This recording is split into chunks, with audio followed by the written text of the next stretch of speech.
Hey guys, hope you're all doing well. Now for today's video, I wanted to talk about one of the attractions from Masrani's Jurassic World. The dinosaur park from the fourth movie in the series happened to have what I believe to be some of the coolest tourist attractions in the entire franchise. And one of those attractions involved the visitors getting inside of a two-seater kayak and paddling their way through one of Isla Nublar's rivers. On their water-themed journey, the park guests would encounter a wide variety of Jurassic World's dinosaurs and come face to face with some of the most unique and interesting looking creatures that the resort had to offer.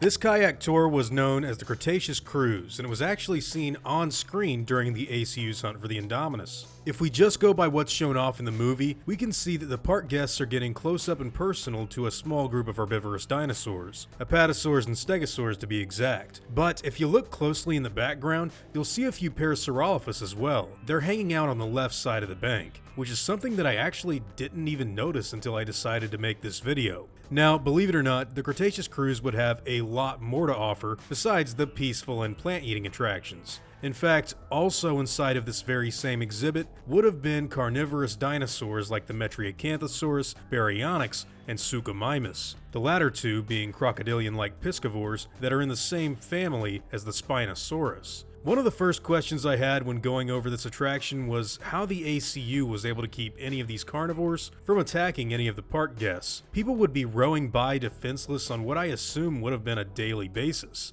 and I can see that getting very tempting for some of the bigger meat eaters who might happen to grow hungry. But believe it or not, there actually is a pretty good explanation for how they managed to handle these beasts. Apparently, the Cretaceous Cruise would come complete with a ton of invisible fencing that would refrain any unwarranted attacks while the visitors were going through the tour. This is what is said to have also prevented any of the carnivores from attacking any of the herbivores that we saw peacefully living in the same attraction. Now, in order to get your kayak and paddle with the dinosaurs, Jurassic World had a specific prerequisite for all of its guests to meet. Everyone would need to be physically fit enough to navigate their way through the river in order to go on the trip. And that's something that I think everyone would find to be pretty understandable. Because in the worst case scenario, if one of those invisible fences doesn't work for some reason, I'm not so sure you'd like to fall behind the rest of the group and end up as an easy meal to one of these aquatic carnivores. So yeah, I can see physical fitness being at the very top of one of Jurassic World's list of requirements.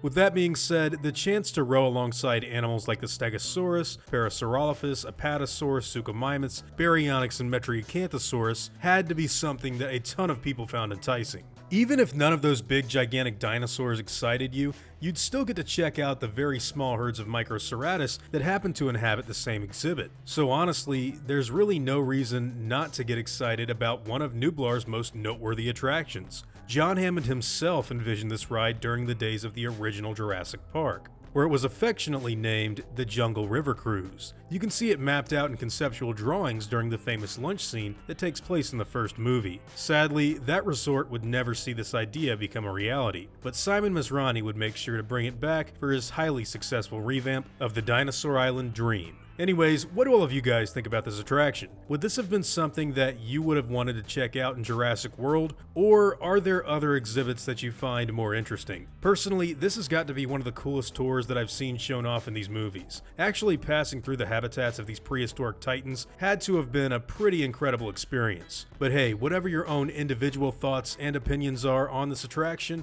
I'd love to hear them in the comments down below.